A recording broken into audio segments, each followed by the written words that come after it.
Chapter 9. Elizabeth passed the chief of the night in her sister's room, and in the morning had the pleasure of being able to send a tolerable answer to the enquiries which she very early received from Mr. Bingley by a housemaid, and some time afterwards from the two elegant ladies who waited on his sisters. In spite of this amendment, however, she requested to have a note sent to Longbourn, desiring her mother to visit Jane, and form her own judgment of her situation. The note was immediately dispatched, and its contents as quickly complied with. Mrs. Bennet, accompanied by her two youngest girls, reached Netherfield soon after the family breakfast. Had she found Jane in any apparent danger, Mrs. Bennet would have been very miserable, but being satisfied on seeing that her illness was not alarming, she had no wish of her recovering immediately, as her restoration to health would probably remove her from Netherfield. She would not listen, therefore, to her daughter's proposal of being carried home. Neither did the apothecary, who arrived about the same time, think it at all advisable. After sitting a little while with Jane, on Miss Bingley's appearance and invitation, the mother and three daughters all attended her into the breakfast parlour. Bingley met them with hopes that Mrs. Bennet had not found Miss Bennet worse than she expected. "Indeed I have, sir," was her answer. "She is a great deal too ill to be moved. Mr. Jones says we must not think of moving her. We must trespass a little longer on your kindness." "Removed!" cried Bingley. "It must not be thought of. My sister, I am sure, will not hear of her removal." "You may depend upon it, madam," said Miss Bingley, with cold civility, "that Miss Bennet shall receive every possible attention while she remains with us." Mrs. Bennet was profuse in her acknowledgments. "I am sure," she added, "if it was not for such good friends, I do not know what would become of her, for she is very ill indeed, and suffers a vast deal, though with the greatest patience in the world, which is always the way with her, for she has, without exception, the sweetest temper I ever met with. I often tell my other girls they are nothing to her. You have a sweet room here, Mr. Bingley, and a charming prospect over that gravel walk. I do not know a place in the country that is equal to Netherfield. You will not think of quitting it in a hurry, I hope, though you have but a short lease." "Whatever I do is done in a hurry," replied he, "and therefore, if I should resolve to quit Netherfield, I should probably be off in 5 minutes. At present, however, I consider myself as quite fixed here." "That is exactly what I should have supposed of you," said Elizabeth. "You begin to comprehend me, do you?" cried he, turning towards her. "Oh, yes, I understand you perfectly."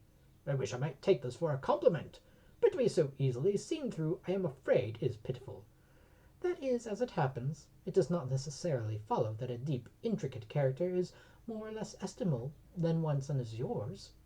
"Lizzie," cried her mother, "remember where you are, and do not run on in the wild manner that you are suffered to do so at home." "I did not know before," continued Bingley immediately, "that you were a studier of character. It must be an amusing study." "Yes, but intricate characters are the most amusing. They have at least that advantage." "The country," said Darcy, "can in general supply but few subjects for such a study. In a country neighbourhood you move in a very confined and unvarying society."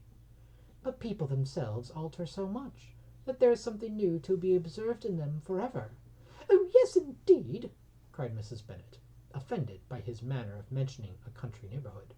"I assure you there is quite as much of that going on in the country as in town." Everybody was surprised, and Darcy, after looking at her for a moment, turned silently away. Mrs. Bennet, who fancied she had gained a complete victory over him, continued her triumph. "I cannot see that London has any great advantage over the country for my part, except the shops and public places. The country is a vast deal pleasanter, is it not, Mr. Bingley?" "When I am in the country," he replied, "I never wish to leave it, and when I am in town it is pretty much the same. They have each their advantages, and I couldn't be equally happy in either." "Ay, that is because you have the right disposition. But that gentleman," looking at Darcy, "seemed to think the country nothing at all." "Indeed, mamma, you are mistaken," said Elizabeth, blushing for her mother. "You quite mistook Mr. Darcy. He only meant there was not such a variety of people to be met with in the country as in town, which you must acknowledge to be true." "Certainly, my dear, nobody said there were. But as to not meeting with many people in this neighbourhood, I believe there are few neighbourhoods larger. I know we dine with 24 families." Nothing but concern for Elizabeth could enable Bingley to keep his countenance. His sister was less delicate, and directed her eye towards Mr. Darcy with a very expressive smile. Elizabeth, for the sake of saying something that might turn her mother's thoughts, now asked her if Charlotte Lucas had been at Longbourn since her coming away. "Oh, yes. She called yesterday with her father. What an agreeable man Sir William is! Mr. Bingley, is not he? So much the man of fashion, so genteel and so easy. He has always something to say to everybody. That is my idea of good breeding. And those persons who fancy themselves very important and never open their mouths quite mistake the matter. Did Charlotte dine with you?" "No, she would go home. I fancy she was wanted about the mince pies. For my part, Mr. Bingley, I always keep servants that can do their own work. My daughters are brought up differently, but everybody is to judge for themselves, and the Lucases are a very good sort of girls, I assure you. It is a pity they are not handsome. Not that I think Charlotte so very plain, but then she is our particular friend." "She seems a very pleasant young woman," said Bingley. "Oh dear, yes, but you must own she is very plain. Lady Lucas herself has often said so, and envied me Jane's beauty. I do not like to boast of my own child, but to be sure, Jane one does not often see anybody better looking. It is what everybody says. I do not trust my own partiality. When she was only 15, there was a gentleman at my brother Gardiner's in town, so much in love with her that my sister-in-law was sure he would make her an offer before we came away. But, however, he did not. Perhaps he thought her too young. However, he wrote some verses on her, and very pretty they were." "And so ended his affection," said Elizabeth impatiently. "There has been many a one, I fancy, overcome in the same way. I wonder who first discovered the efficacy of poetry in driving away love." "I have been used to consider poetry as the food of love," said Darcy. "Of a fine, stout, healthy love it may be. Everything nourishes what is strong already. But if it be only a slight, thin sort of inclination, I am convinced that one good sonnet will starve it entirely away." Darcy only smiled, and the general pause which ensued made Elizabeth tremble, lest her mother should be exposing herself again. She longed to speak, but could think of nothing to say, and after a short silence Mrs. Bennet began repeating her thanks to Mr. Bingley for his kindness to Jane, with an apology for troubling him also with Lizzie. Mr. Bingley was unaffectedly civil in his answer, and forced his younger sister to be civil also, and say what the occasion required.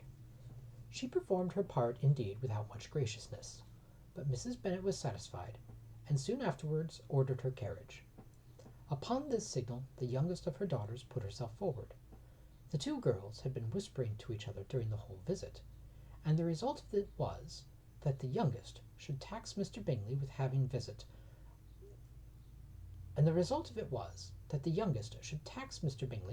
promised, on his first coming into the country, to give a ball at Netherfield. Lydia was a stout, well-grown girl of 15, with a fine complexion and good-humoured countenance, a favourite with her mother, whose affection had brought her into public at an early age. She had high animal spirits and a sort of natural self-consequence, which the attention of the officers, to whom her uncle's good dinners and her own easy manners recommended her, had increased into assurance. She was very equal, therefore, to address Mr. Bingley on the subject of the ball, and abruptly reminded him of his promise, adding that it would be the most shameful thing in the world if he did not keep it. His answer to this sudden attack was delightful to their mother's ear. "I am perfectly ready, I assure you, to keep my engagement, and when your sister is recovered, you shall, if you please, name the very day of the ball, but you should not wish to be dancing while she is ill." Lydia declared herself satisfied. "Oh, yes, it would be much better to wait till Jane was well, and by that time most likely Captain Carter would be at Meryton again. And when you have given your ball," she added, "I shall insist on their giving one also. I shall tell Colonel Forster it will be quite a shame if he does not." Mrs. Bennet and her daughters then departed, and Elizabeth returned instantly to Jane, leaving her own and her relations' behaviour to the remarks of the two ladies, and Mr. Darcy, the latter of whom, however, could not be prevailed on to join in their censure of her, in spite of all Miss Bingley's witticisms on fine eyes.